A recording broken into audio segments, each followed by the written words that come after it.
Hello, everyone. Welcome back. I am Christine Dixon of The Ordinary Sacred, and I'm continuing in the wonderful book by Martha Sweezy, Internal Family Systems for Shame and Guilt. And at the end of the book, Martha has this wonderful section where she gives these tips, particularly for IFS practitioners. So if you are a practitioner, this may be very helpful for you. If not, if you are using IFS on yourself or you are working with an IFS practitioner, this may also be helpful to you. Just like any tips, you take what works for you, leave what doesn't, use it as an experiment, right? Try this, try that, and try it on, see if it fits for you. So, okay, in each of the next few videos, I'm going to present 2 or 3 of the tips. So today I'm going to present three tips that Martha Sweezy gives for IFS. So the first one is about tracking parts. And again, this can be with a client or it can be in your own system. Martha says, if you take notes, you might want to devise a visually inviting way to follow the flow of a session and track parts. If you promise to return to a part, you really want to be able to return, right? So you really want to, whether you're working with a client and in the next session you want to return to the part, or you're working in your own system and you've promised that part you're going to come back, you want to make note of that, right? So in the Tuesday group, when we do IFS exercises together, it's always optional to write things down, but I'll tell people that I prefer to write, even if it's just a little bit, right? The part I'm working with, especially something that they say directly to me that I really want to remember, or if I make some kind of commitment to them, I want to write it down. And this is really kind of like a documenting supportive part of me that can kind of take a few notes like that so that I can go back and remember, because I don't always remember. So this is what Martha does. She says, I write the target part on the left-hand side of the page, and then I note any reactive parts on the right part of the page. If a reactive part has to become the target part, I draw an arrow to the left, back to the left margin, and I indicate that this is now the new target part. She says, whatever method you devise, the main point is to have a way of remembering the part's story so that you can return to it. So again, there's many ways you can do this. I encourage you to experiment and try different things. One way that I like is if there's a target part, I write the target part at the top, I draw a circle. I often will say, this is the focus, this is what we're putting on the table. Sometimes it's a trailhead, sometimes it's a topic, another person, something that's happening in the news, in the world. It could be a holiday, an event coming up, but I put that on the table. And so in this case, it could be the target part. And then I say, who has opinion about this? Who wants to say anything about it? Good, bad, ugly. And I'm really listening for all the parts that have any kind of concern or anything to say about it. And so when you're going toward a target part, I find it really helpful to, at the outset, actually invite parts that might have an issue with going toward that part to come forward. Because otherwise, what it'll look like is they will come in and it'll feel like they just, this part interrupts and then that part interrupts. So from the outset, I like to just invite any part that has opinion. They still might not come up at that point and come in later, and that's okay too. But then you kind of have a good map on the paper because it's a system, right? So we have this part, and are there any other parts that are maybe allied with it, polarized with it, afraid of it, frustrated with it, want to block it, whatever. And you can see how they're all related to each other, how they interact with each other.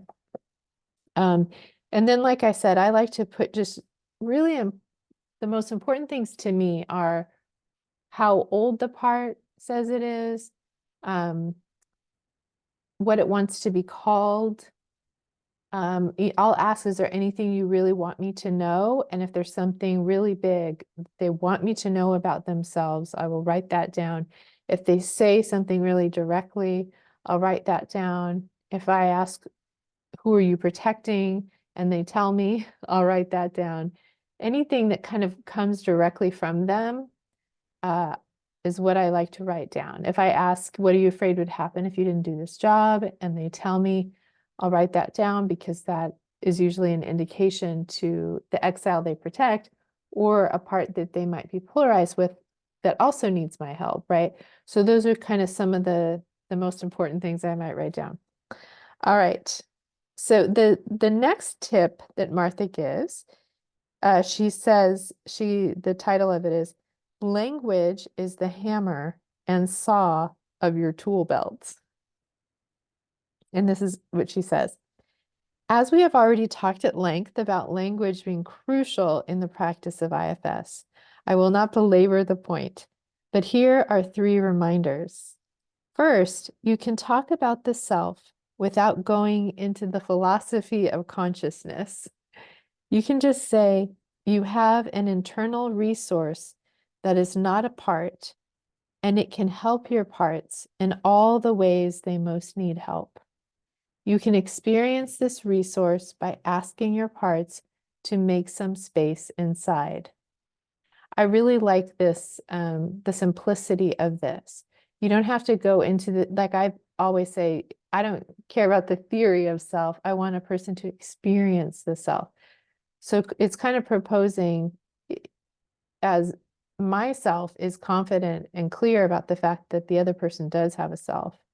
And so that comes across, right? I'm confident that you have this resource inside of you. Every human does, no matter what trauma you've been through. And this self inside of you that's not a part has the capacity to help and heal other parts. And all they have to do is just make a little bit of space inside for that self, that natural essence of you to come out. And so we might just ask them for permission. And if they don't give it, we'll try to meet their concerns so that they can feel safe enough to.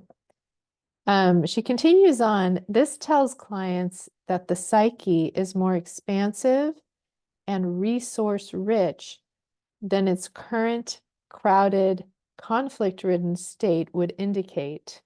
A lot of people come in and they're really distressed, and it's really hard to feel hopeful because they're so blended with these very extreme distressed parts.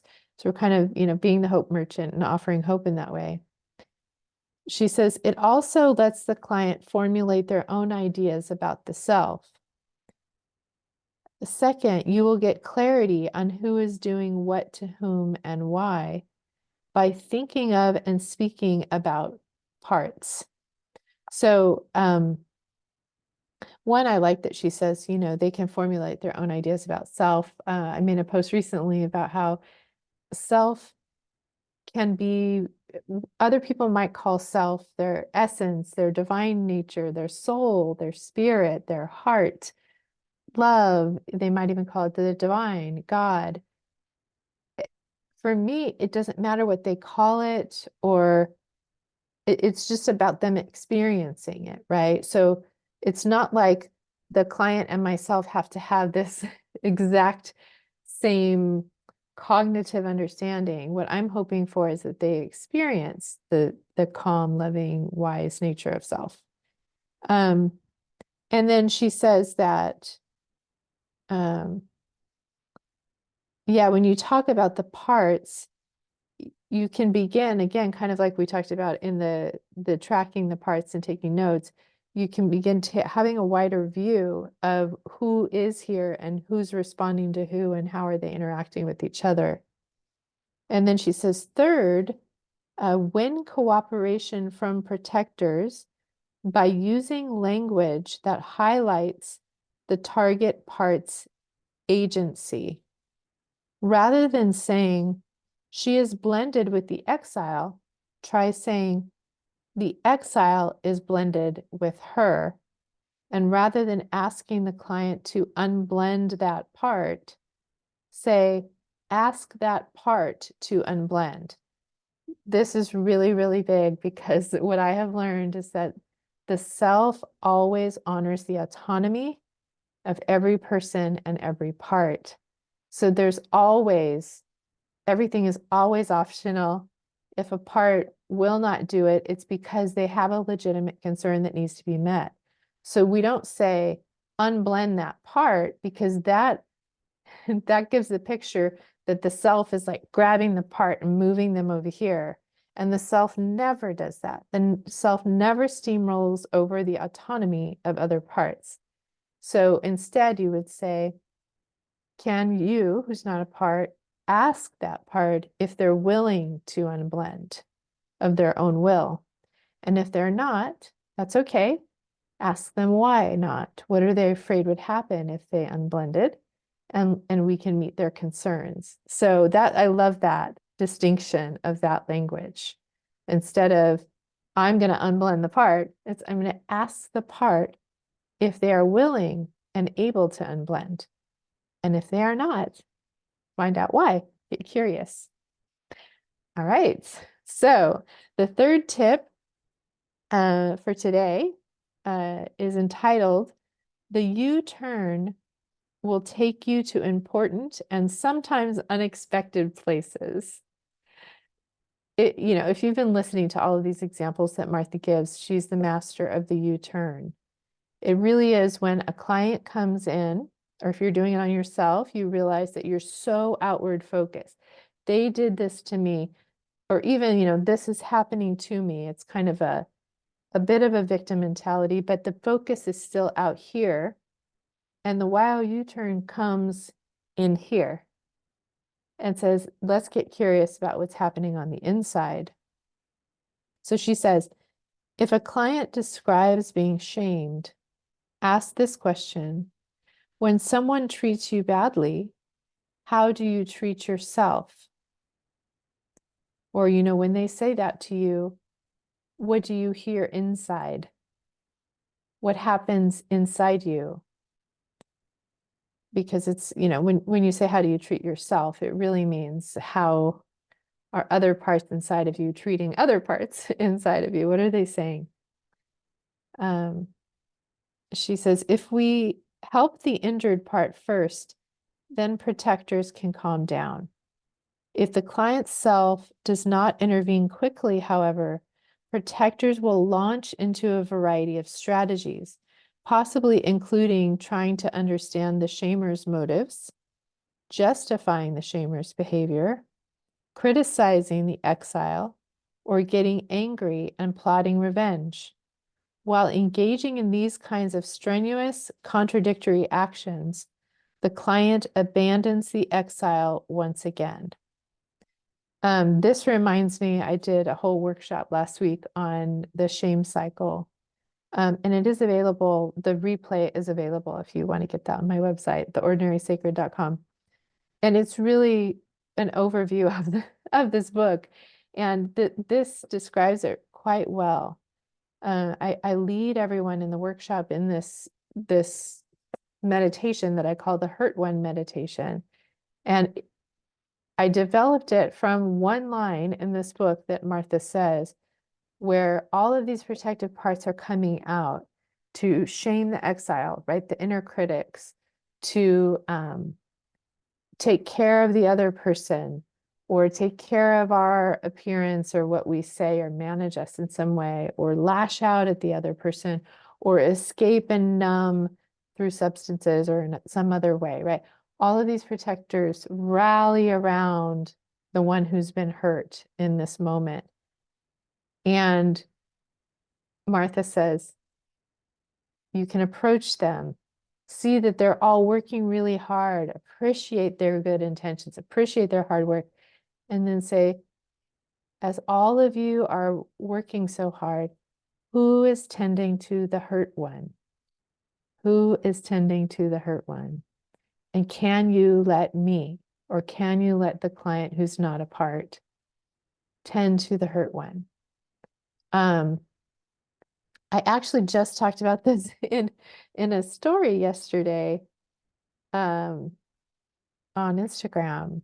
But after that same workshop, it was so interesting. Actually, I think I wrote about it today in my post, but I had all these inner critics come up and say everything that I did wrong. You forgot to say that. You didn't respond correctly there. You made a mistake here. And it wasn't as harsh and incessant as it has been in the past, because a lot of those critics have been unburdened quite a bit. And I know them, right? But they were just their chatter was filling up the space inside of me. And so finally, I turned toward them and I said, hey, I see you. I see you working really hard. What if I could go to the hurt one? What if I could go to the one who holds the belief that she has to be perfect or else? And this is my experience, especially when these parts know you, when you've spent time with them and you kind of know them. I could call them by name, and appreciate them and their good intentions. They made room almost like, oh, thank God you're here, right? Thank God someone can come. Yes, help her, please help her. And I immediately saw and realized that this hurt one was 3 years old, who carried the burden. I have to be perfect or else I will be punished. I will be rejected. I will die, right? I'll go to hell. She held all of these things. And she's quite unburdened. I do know her, but any kind of space where I'm very visible, there's opportunity for me to make mistakes, she will come up and kind of get vulnerable, right? So I just held her close to me and rocked her. And I said, oh, I see you. I'm here with you. I love you. You don't have to be perfect. It's okay. You can make mistakes and I won't punish you. I won't leave you. I love you. And it's perfectly fine for you to make mistakes and be imperfect. And just held her, and my system relaxed, because now that I was able to tend to this young, vulnerable one, all the other, in this case, big critics, right, were able to relax their job. So it's just so, in a self-led system, often that can happen more quickly when the protector parts know the self. And in that case, the self can go immediately to the hurt one and help them.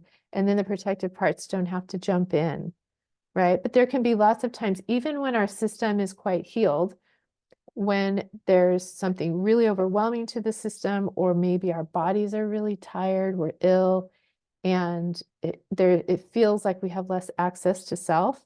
So then those protector parts will come back in faithfully and try to protect us. And we can just say, oh, thank you so much for your service. Can I go to the hurt ones? And this is always really what we're doing in our own system and what we're encouraging our clients to do, to recognize all the big protectors that jump up.